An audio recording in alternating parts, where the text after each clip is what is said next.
За ингээд үндсэн хуулийн цэцэд тодорхой одоо хуулийн одоо чинь зохицуул заалд үндсэн хууль одоо зөрчсөн хэсэг талаарх маргаан бол сүүлийн үед бол тодорхой одоо иргэдээс тодорхой одоо субъектээс ус гардаг болсон. Бас энэ бол нэг талдаа сайн гэж ойлгож байгаа юм. Иргэдийн эрх зүйн боловсрол, за улс төрийн боловсрол бас сайжирч байгаа хэлбэр баг. Нөгөөтэйгөр яг үндсэн хуулийн зөрчигдсөн одоо энэ асуудлыг ихэнх тохиолдолд онлайн талаас нь, арга зүйн талаас нь, за хүний эрх талаас нь маш нарийн бас үнэлт өгж бас шийдвэр гаргаж байгаа байх. Энд бол эргэж зүйл алгаа.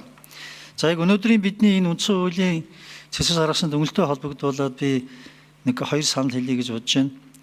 Нэгдүгürt яг бид энэ танилцуулгатай холбоотойгоор бид бас энд тодорхой шийдвэр гаргана. Өөрөөр хэлбэл цэцгийн шийдвэрийг хүлээж авах хэсэг талаар одоо шийдвэр гаргана шүү дээ. Яг одоо энэ асуудал одоо энэ хууль хэлцэж явах үед, улсын хурлын сонгуулийн тухай хууль хэлцэж явах үед энэ асуудлыг хэрхэн авч үзсэн бэ гэдэг энэ хурлын протоколтой бол энэ танилцж байгаа юм шиг байна. Бидэнд одоо тэр хурлын протокол байвал тэндээс бид энэ ойлголтоо бүрэн авч иж бид одоо эндээс гарах шийдвэрт илүү рационал, илүү тодорхой оролцох болсон боломж гарах байхаа гэсэн ийм нэгдүгээр санал байна.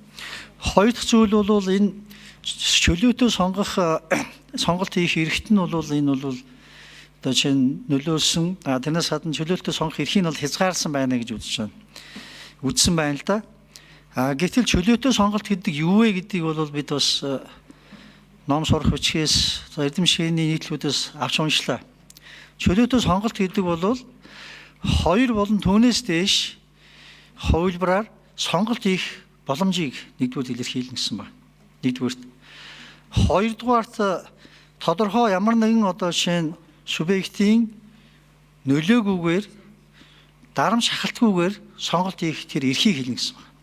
Тэгэхээр одоо яг саяны зохицуулт бол хаваад үзэх юм бол тэрсээ тэр хоёроос дэх сонголт олгоцсон юм чинь чөлөөтэй сонгох тэр боломжийг олгоцсон байна гэж үзэхээр байгаа байхгүй. Нэгдүгээр одоо үндслээр нь бол хоёрдугаарт бол яг энэ бол ямар нэгэн дарамт шахалт хийсэн илүүтэйгээр тэр төлөөллийн байгууллага сонгохын тулд төлөөл бүрэн байхын тулд энэ сонголтыг та бас хийх бас үүргээ хэрэгжүүлээч гэсэн ийм зохицуулт байна гэж ойлгож байна. Тэгэхээр энэ үүднээс наваад үзэх юм бол үндсэн хуулийн одоо шинийн дүгнэлтийг бид нарийн бас хилцчихээж бас шийдвэр гаргах хэрэгтэй байна гэсэн ийм бодолтой байна.